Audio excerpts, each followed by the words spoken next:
নমস্কার, আপনারা দেখছেন রাজশেক্স, সঙ্গে আমি সোমাদিত্য।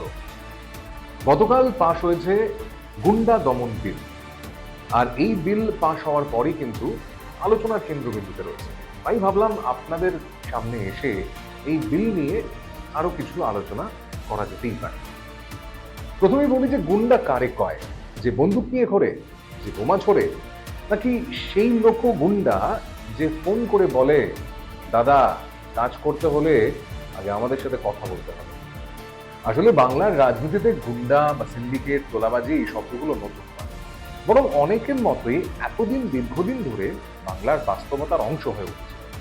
আর এবার সেই বাস্তবতাকেই টার্গেট করে আনা হয়েছে নতুন আইন, গুন্ডা দমন বিল। সরকার বলছে এখন আর কোনো ছাড় নয়, সংগঠিত অপরাধ, জমি মাফিয়া, সিন্ডিকেট, বেআইনি দখল সবকিছুর বিরুদ্ধে কঠোর ব্যবস্থা নেওয়া হবে। কিন্তু বিরোধীরা আবার প্রশ্ন তুলছে, এটা কি সত্যি গুন্ডা দমনের জন্য আনা আইন, নাকি প্রশাসনের হাতে আরো বেশি ক্ষমতা তুলে দেওয়ার আইন? এখানেই আসল তর্কটা তৈরি হচ্ছে। বিলের পুরো নাম the West Bengal public safety and control of anti social activities bill 2026। নাম শুনেই বোঝা যাচ্ছে ব্যাপারটা ছোটখাটো কিছু নয়। প্রথমেই বুঝে নেওয়া যাক সমাজ বিরোধী কার্যকলাপ বলতে কি বোঝানো হচ্ছে। এখানে শুধুমাত্র খুন, মারপিট বা বোমাবাজির কথা বলা হচ্ছে না। এই আইন বলছে যে কোনো কাজ যা মানুষের মনে ভয়, আতঙ্ক বা নিরাপত্তাহীনতা তৈরি করতে পারে, তাই সমাজ বিরোধী কাজ হিসেবে গণ্য করা হবে। মানে কেউ যদি ব্যবসা করছে এবং তাকে ব্যবসা করতে দেওয়া হচ্ছে না, কিংবা কেউ জোর করে জমি দখল করছে, অথবা কেউ সিন্ডিকেট চালিয়ে ইললিগাল কনস্ট্রাকশন তৈরি করছে, কেউ বেআইনি বালি পাত্রের কারবার করছে, কেউ আবার সরকারি বেসরকারি সম্পত্তি ভাঙচুর করছে, সবই এই আইনের আওতায় চলে আসছে। এবার আসি সবচেয়ে গুরুত্বপূর্ণ শব্দে, গুন্ডা। আমরা রোজকার কথাবার্তায় সহজেই বলে দিই যে ও তো একটা গুন্ডা, কিন্তু আইনের চোখে ব্যাপারটা এতটাও সিম্পল নয়। এই বিল অনুযায়ী কোনো ব্যক্তি যদি একা অথবা কোনো গ্যাং বা দল বা সিন্ডিকেটের সদস্য হিসেবে নিয়মিত সমাজ বিরোধী কার্যকলাপের সঙ্গে জড়িত থাকেন, অথবা সেই কাজে মদত দেন, অর্থ যোগান, আশ্রয় দেন, তাহলে তাকে গুন্ডা হিসেবে চিহ্নিত করা যেতে পারে। শুনতে কঠিন লাগছে? এবার আসল অংশটা শুনুন। এই আইনের সবচেয়ে আলোচিত অংশ, যেখানে বলা হচ্ছে অপরাধ প্রমাণ হওয়ার আগেই আটক। হ্যাঁ, ঠিকই শুনছেন।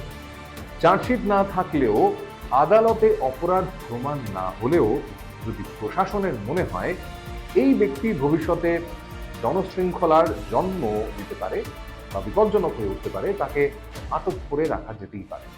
কতদিন? সর্বোচ্চ 12 মাস, পুরো 1 বছর।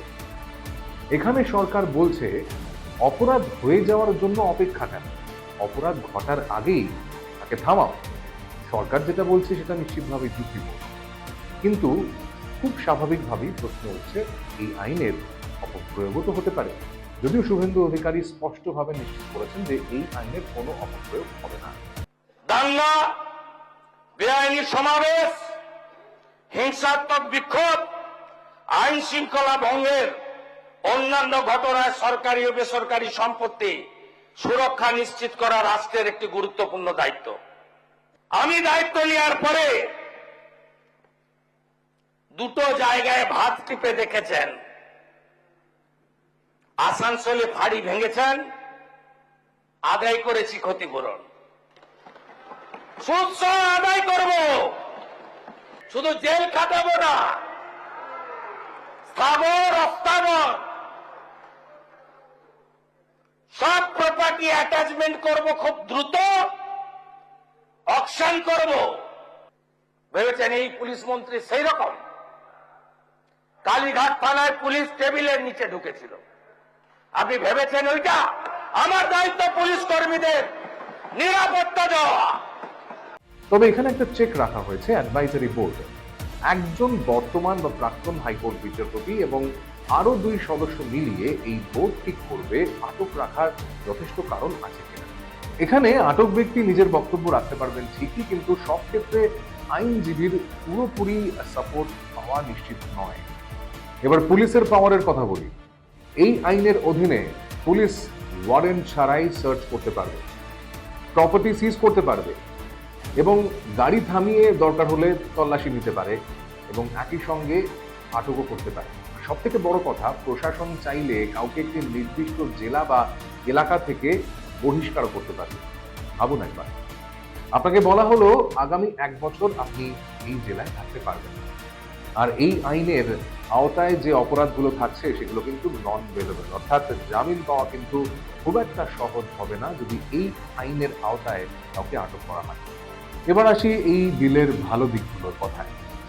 এখানে একটা বিষয় মানতেই হবে যে বাংলায় বহু বছর ধরে যে অভিযোগ এসেছে, সিন্ডিকেট রাজ, তোলাবাজি, জমি জবরদখল, বাড়ি জবরদখল, একই সঙ্গে তোলাবাজি, যদি আইনটা ফেয়ারলি এবং নিউট্রালি প্রয়োগ করা হয় তাহলে যে অর্গানাইজ ক্রাইম হতো সেটা অবশ্যই বন্ধ করা যাবে, ব্যবসার যে পরিবেশ সেটা অবশ্যই ফিরে আসবে এবং সবচেয়ে বড় কথা, সাধারণ মানুষ আরো বেশি নিরাপদ বোধ করবে।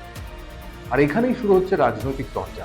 সরকার একদিকে বলতে চাইছে এই আইন বাংলাকে গুন্ডামুক্ত করতে চাইছে, আর বিরোধীরা বলতে চাইছে এই আইনের অপপ্রয়োগও হতে পারে। আপনি দু ধরনের ন্যারেটিভই শুনতে পাবেন।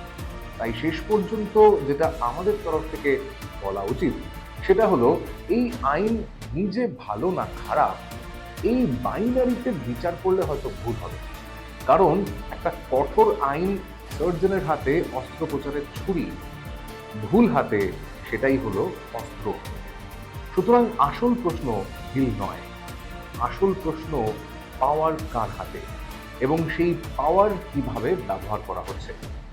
শেষে আপনাদের জন্য একটা প্রশ্ন রেখে যাচ্ছে, এই আইন কি সত্যি বাংলাকে গুন্ডামুক্ত করবে, নাকি নিরাপত্তার নামে স্বাধীনতার যে পরিসর সেটাকে আরো খানিকটা ছোট করে দেবে? কারণ ইতিহাস একটা জিনিস বারবার শিখিয়েছে, সেটা কি জানেন তো? রাষ্ট্রকে ক্ষমতা দেওয়া সহজ, কিন্তু সেই ক্ষমতার সীমা বেঁধে রাখা অনেক কঠিন। আজ এখানেই শেষ করছি। সব খবরের জন্য দেখতে থাকুন রাজশাহী।